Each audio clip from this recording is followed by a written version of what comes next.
Hello friends, welcome back to our channel Exam Buddy. Now let's do our assignment Ecology and Society Week 9 Assignment 9. So the first question is Arne Nais claims that the cultivation of an ecological self involves a dash that maximize the quality and richness of our experience. So these are the options.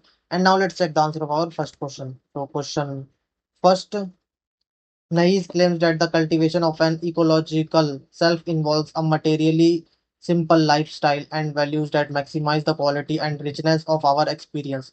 So the answer of our first question is A.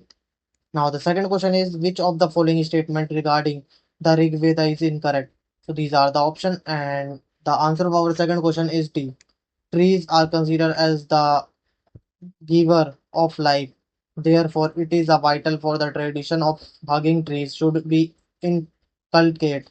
So now the third question is who authored the book Wilderness and the American Mind 1967. So these are the options. And now let's check the answer of our third question. So question third, Wilderness Thinking. Frederick Nash, an environmental historian, in his book Wilderness and the American Mind 1967. So the answer of our third question is C.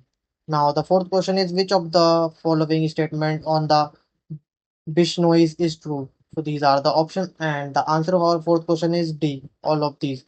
Now, the fifth question is which of the following statement regarding religion's role as a foundation for helping people survive in a technological society is true? So these are the option, and the answer of our fifth question is D, all of these. Now the sixth question is the term deep ecology is coined by dash. So these are the option, and now let's check the answer of our sixth question. So question sixth, the Norwegian philosopher Arne Naes coined the phrase deep ecology. So the answer of our sixth question is A. Now the seventh question is which of the following is not true about deep ecology? So these are the option. And now let's check the answer of our seventh question. So seventh question, shallow ecology. It views humans as above our or outside of nature as the source of all value and ascribes only instrumental or use value to nature. So the answer of our seventh question is C. Now the eighth question is Kautilya's Arthashastra described various punishments for destroying trees and plants. Which of the following is not correct? So these are the option, and the answer of our eighth question is C.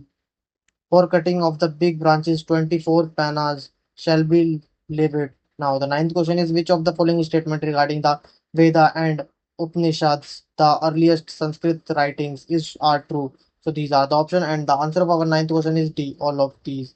Now, the tenth question is environmental ethics has been closely linked with dash. So these are the option, and now let's check the answer of our tenth question. So question 10, development of environmental ethics has been closely linked to growth of the American wilderness movement. So the answer of our 10th question is B. Now submit your answer. Thank you friends for watching our video.